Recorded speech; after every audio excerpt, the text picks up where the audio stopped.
Hey there. So it's been 5 years since this device was launched, the iPhone 7, back in September 2016. A lot has changed since then, with the first significant change in design being the iPhone X. And from then on, iPhones became bigger, thicker, heavier, and added more cameras. So the purpose of this video is to compare what we have now to the iPhone 7 and give a verdict on whether this phone right here is still worth it. So stay tuned. So let's talk about the design. So this is a 4.7-inch phone with a slim design, and it is very light compared to other phones that we have right now.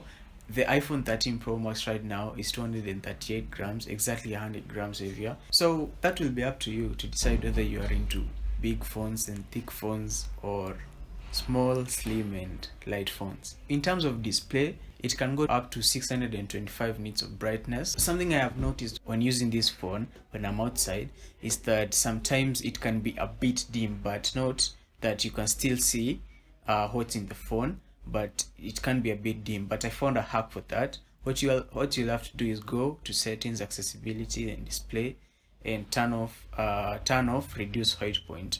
Then the display will be significantly bigger. But my advice is that when you're indoors or you're in the dark, turn that off because it can be bad for your eyesight. And still on design, as you can see, it still has the classic home button right here, which has the fingerprint sensor, but mine got destroyed. If you wanna know the story about that at the end of the video, watch the video that is in the description, and that will explain why mine doesn't work. Pretty much, if you are looking for a phone right now, you need a phone with a good camera. So let's talk about the camera on the iPhone 7. A 12 megapixel back camera and a 7 megapixel front camera. I can say that this one takes very good photos, as you can see. I'll pop some pictures right there. If you are a person who really doesn't like to do much of editing, if you just want to take a phone and you're outside, take a selfie and yeah, maybe post it or keep it, this is a good phone for that. It has great selfies, as you can see, not in for editing, and yeah, it can serve a good purpose for that. It has good portrait mode. I took this photo of my hand, comparing it to the surrounding, and it really turned out that well. And yeah, if you're into photography, this is still a good phone for that. But something to note, in this house I turned off all the lights and closed all the windows. As you'll expect, it will be so dark, so I tried to take a picture with this with very minimal light at that time. It wasn't sunny, it was a gloomy day, and as you can see, the photo right here was appearing to be noisy and not the best quality. So when you're in a place that it doesn't have enough lighting, the camera can be not that good, so the selfies or the pictures won't turn out good. Let's talk about the video. It can record 1080p and up to 4K with 30 FPS, which is really great for people who want to record videos. But with that comes with the need of higher storage. So the base of this phone is the 32GB one, but if you are recording 4K 30 FPS videos, I would recommend that you get from the 128GB or the 256GB version. However, on the topic of recording videos on this phone, there's something to address. I don't know if this issue came with a software update or what happened, because it's not a problem with the microphone. When you record the video through the camera app of this phone, the audio is not good. So I've turned on the video on this phone, and right now you're hearing the audio from it. So what I noticed is that it has a lot of background noise, and it is pretty much so hard to remove, especially when you're editing. And another thing is that I found that the audio was not stable, especially when I was recording something like a 10-minute video. At times it will spike up, at times it will go down, and yeah, so the audio wasn't that stable. So I'm gonna turn this off. I hope that you now hear the difference between the two. And yeah, so that's something to know about it. But something else is that right now I'm recording audio for this phone through the voice memos. So that answers the question that the problem is not the microphone. And also, if you record a video through Snapchat, the audio won't have any background noise and it will be flawless. So maybe it's a problem that came with the software update, I'm not really sure, but that is just something to note. So if you are looking forward to maybe vlogging, you might look forward to getting an external source of audio or get a mic. So let's talk about gaming. And by the way, if you're enjoying this or finding this helpful, be sure to leave a like and subscribe, and I really appreciate for that. So gaming on this phone, I don't really game much on this phone. I stopped early on when I got it because I tried playing PES 21.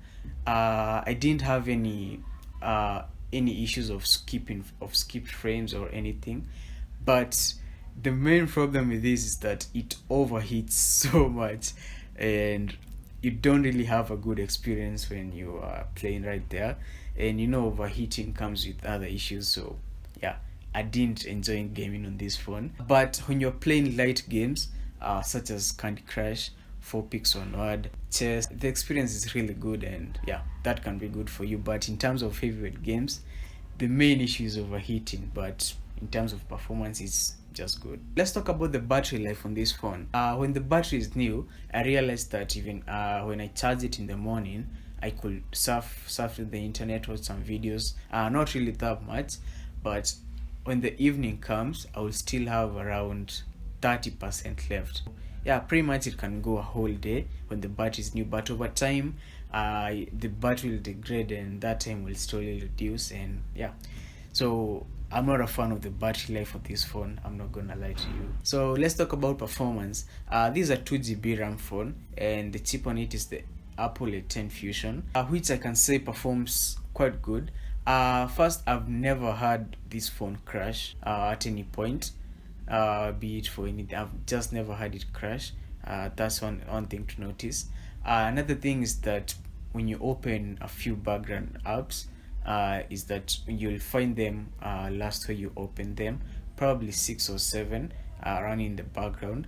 You'll find them how you left it, and I'll put the benchmark score on the screen for those who are interested in that. I use the Antutu benchmark for that, so if you're interested, that's yours. And regarding doing extreme tasks on this phone, such as video editing, I've done a lot of editing on this phone, on iMovies, VideoLip, and CapCut, and mostly I used VideoLip because it's, my opinion, the best free editing app.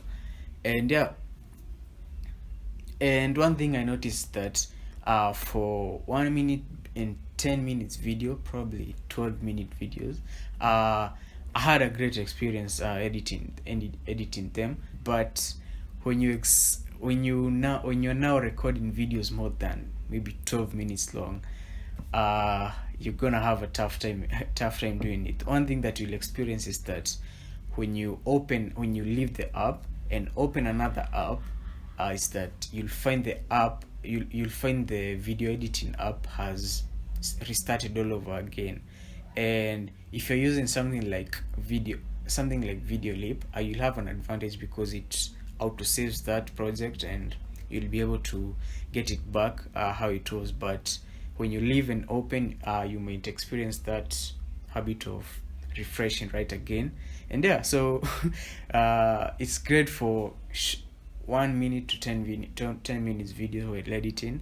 But once again, my main concern is that when it is processing, obviously I don't know for other phones, for greater phones right now, but it will obviously overheat while processing, but it will get the job done.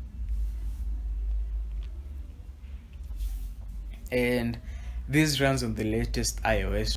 Right now, as I'm recording this video, is the iOS 15.2.1, which is the latest iOS update. We'll have all the updates from all the latest apps right there, and yeah, that is really fun for 2016 phone. So to the main question, is it still worth it? I'm going to put it this way: if you're still holding on to this, yes, it is worth it because you still have the latest updates, all that. Yeah, it is worth it. And if you're looking forward to holding it, yeah, totally fine. But if you're looking forward to buying an iPhone 7, what I can say is that there are really better Android options which are way faster than this and way better at that same price. Right now, you can get this phone from between $150 to $250, that range. And in that price range, you can really get better phones than that, like the Xiaomi Redmi Note 10 Pro. That's a really great phone and probably one of the best budget phones of 2021.